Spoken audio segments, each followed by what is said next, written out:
Alors, bienvenue à vous chez Yekola. Yekola est un concept de l'Axam dont l'objectif est de vous permettre d'être beaucoup plus familier au concept de la santé. Nous abordons des conférences, nous écrivons des articles. Alors aujourd'hui, dans cette session de Yekola, nous parlerons d'un sujet très intéressant. Nous parlons de quelque chose dont les médecins ou les professionnels de santé parlent bien souvent. Alors, qu'est-ce que nous allons aborder aujourd'hui? Aujourd'hui, nous parlerons de ce qu'on appelle par l'hémolyse. Nous découvrirons ce que c'est que l'hémolyse, en quoi il consiste, mais également quelles sont ses implications réellement dans la vie de nous, êtres humains. Premièrement, c'est vrai que dans le milieu hospitalier, quand on parle d'hémolyse, on fait directement allusion à quelque chose de pathologique, quelque chose de pas bien pour l'organisme. Laissez-moi vous informer déjà que l'hémolyse, à la base, est un concept physiologique. C'est un peu comme la mort. En principe, dans notre monde ou dans notre univers, tout est appelé à disparaître. Même les étoiles du ciel disparaissent. Donc, l'hémolyse n'est premièrement pas un phénomène pathologique. Mais essayons un peu de décortiquer ce mot. L'hémolyse est fait de deux mots. Hémo comme sang et lyse comme destruction. Pour les amoureux de la physique par exemple, vous parlerez de électrolyse, qui est une séparation par l'influence du courant électrique. Certains parleraient même d'hydrolyse. En soi, hémolyse suit un peu le même principe. Hémo qui veut dire sang et lyse qui veut dire destruction. Mais pourquoi ce mot hémo exactement? En principe, les globules rouges dans notre sang sont également appelés hématies ou encore érythrocytes. Ainsi, en se basant sur le mot hématie, on peut facilement penser aux globules rouges. Donc, l'hémolyse est la destruction des globules rouges. Mais en fait, nous comprendrons ici en quoi est-ce que cela consiste exactement l'hémolyse. Alors, ici, nous avons des globules rouges. Un globule rouge est une cellule. Une cellule qui est dite énucléée. Énucléée veut dire sans noyau. En soi, elle ressemble à cette grosse boule qu'on a devant nous ici. Une grosse boule rouge ici. À l'intérieur duquel, qu'est-ce qu'on a? À l'intérieur de ce globe, qu'est-ce que nous avions? Nous avons des molécules assez intéressantes. J'en cite deux pour vous. Premièrement, je vous cite la globine ainsi que l'hème. Les deux constituants, la globine ainsi que l'hème, forment ce qu'on appelle l'hémoglobine. L'hémoglobine est une protéine qui est très importante pour notre organisme parce qu'il permet à nos cellules de pouvoir capter de l'oxygène. Comme vous le savez, sans oxygène, l'être humain ne peut pas vivre. L'oxygène, je dirais, est le gaz de la vie peut-être parce qu'il permet à toutes nos cellules de pouvoir survivre. Et à l'intérieur de notre M, nous avons une molécule ou un atome peut-être très intéressant qu'on appelle le fer. En gros, l'hémoglobine est fait de globine, d'hème, mais également d'une molécule de fer. Alors, qu'est-ce qui se passe lorsqu'il y a hémolyse? Lorsqu'il y a hémolyse, il y a quelque chose d'assez intéressant qui se passe dans notre organisme. Il se fait que ces cellules sont détruites. Cette cellule, le globule rouge, est détruit. Oui, il est détruit, mais ses constituants aussi.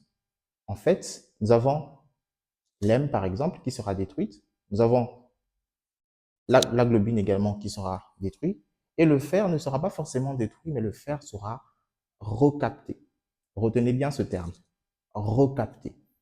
Alors, l'hème sera détruit pour donner place à ce qu'on appelle de la bilirubine. On le verra tout à l'heure, de la bilirubine non conjuguée. Ne vous inquiétez pas, nous ne parlerons pas de conjugaison. Je sais que vous en avez un peu marre du français avec tous ces temps un peu complexes. Mais la bilirubine non conjuguée veut simplement dire qu'il s'agit d'une molécule qui n'est pas soluble dans l'eau. Voilà pourquoi on l'appelle non conjuguée. Parce qu'en fait, cette molécule va subir ce qu'on appelle une conjugaison au niveau du foie, au sein des hépatocytes. Les hépatocytes sont les cellules du foie. Ensuite, nous avons la globine. La globine, par contre, sera détruite et donnera place à des acides aminés. Enfin, le fer sera recapté. Le fer n'est pas détruit, mais le fer est recapté par une molécule qu'on appelle de la ferritine. La ferritine est une molécule une protéine qui permet de stocker du fer en excès dans notre organisme. Ensuite, quelles sont les causes vraiment de l'hémolyse? Je vous ai dit que l'hémolyse était un phénomène physiologique. Alors, quelles sont ces causes? Il existe plusieurs causes. Ici, je mentionnerai éventuellement les causes pathologiques. Mais l'une des causes physiologiques qui fait qu'il y ait hémolyse dans notre organisme, c'est simplement lorsque les globules rouges vieillissent. En fait, nos globules rouges ont une durée de vie de 120 jours. 120 jours, c'est l'équivalent de 1, 2, 3, 4 mois. 4 mois de vie dans notre sang et ces globules rouges vieillissent. Et lorsqu'ils vieillissent, ils doivent être éliminés. C'est ce que nous appelons également l'hémolyse. Mais là, c'est de l'hémolyse physiologique.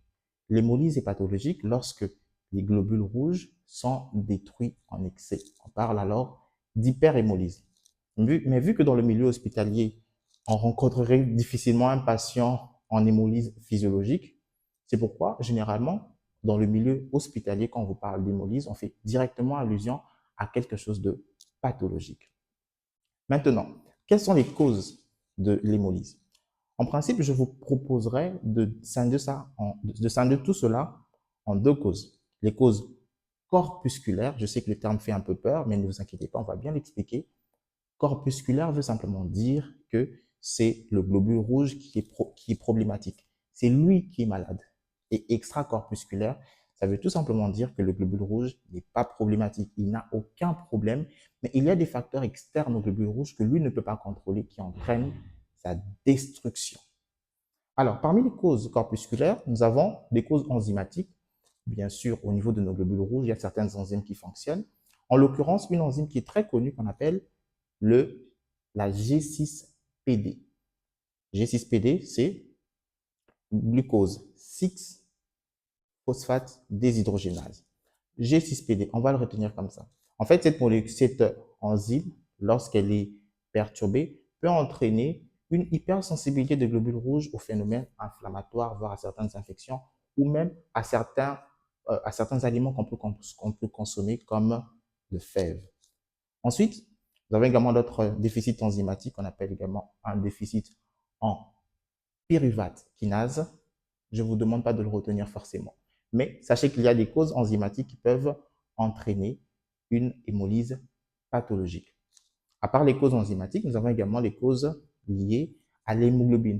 Vous vous rappelez au début, je vous ai parlé de cette molécule qui est faite d'hème, de globine, peut-être également du fer à l'intérieur. Alors, l'hémoglobine également peut avoir un problème. Il existe une pathologie qui est très connue dans notre monde, qui est due à une anomalie de cette hémoglobine. C'est la drépanocytose ou l'anémie SS. À part la drépanocytose, nous avons également ce qu'on appelle la thalassémie, qui est également une anomalie de l'hémoglobine. À part les causes corpusculaires, bien sûr, on a cité les causes enzymatiques, les causes de l'hémoglobine, mais nous avons également des causes assez intéressantes qui sont dues à une anomalie de la membrane du globule rouge. En fait, comme toutes les cellules, le globule rouge possède une membrane. Et lorsque cette membrane est assez anormale, cela peut également entraîner une hémolyse. Parmi les causes membranaires de l'hémolyse pathologique, on peut citer la sphérocytose. On le retient très bien, un peu comme une sphère, beaucoup plus parfaite si vous voulez. À part les causes corpusculaires, nous avons des causes extracorpusculaires. Les causes extracorpusculaires, parmi lesquelles je vous cite déjà, il y en a plein. En tout cas, je vous assure qu'il y a beaucoup de causes extracorpusculaires qui peuvent entraîner de l'hémolyse pathologique. Parmi lesquelles nous avons ce qu'on appelle les infections. Oui, il y a des infections qui peuvent entraîner une hémolyse pathologique. Parmi les phénomènes infectieux les plus connus qui peuvent entraîner une hémolyse pathologique, nous avons ce qu'on appelle le SHU, syndrome hémolytique et urémique. Je n'entre pas en détail, mais retenez que cette pathologie peut entraîner une hémolyse pathologique. En principe, dans le SHU, qu'on appelle également le CHU par certains professionnels de santé, est simplement dû à une infection d'une bactérie qu'on appelle Escherichia coli. Escherichia coli. En fait, cette bactérie peut entraîner une destruction assez anormale des globules rouges et causer une hémolyse pathologique. À part les causes infectieuses, nous avons également des causes médicamenteuses. Vous avez également des causes auto-immunes. Auto-immune, ça veut dire que c'est votre propre organisme qui combat vos globules rouges. Ah oui, c'est assez triste, mais ça existe. Les causes auto-immunes. Il y en a tellement, il y a également des causes toxiques. Mais retenez que nous avons deux causes qui peuvent entraîner une hémolyse pathologique. Nous avons des causes corpusculaires et des causes extracorpusculaires. Alors, on fait un petit résumé, n'est-ce pas? L'hémolyse est un phénomène qui est physiologique. Quand on vous parle d'hémolyse, ne pensez pas d'abord à une pathologie. Elle devient pathologique s'il y a un excès d'hémolyse, une hyperhémolyse due soit à une anomalie corpusculaire ou extracorpusculaire.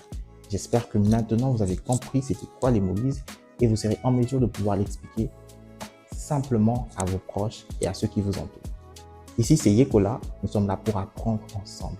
Portez-vous très bien et excellente journée, excellente soirée à vous. Au revoir.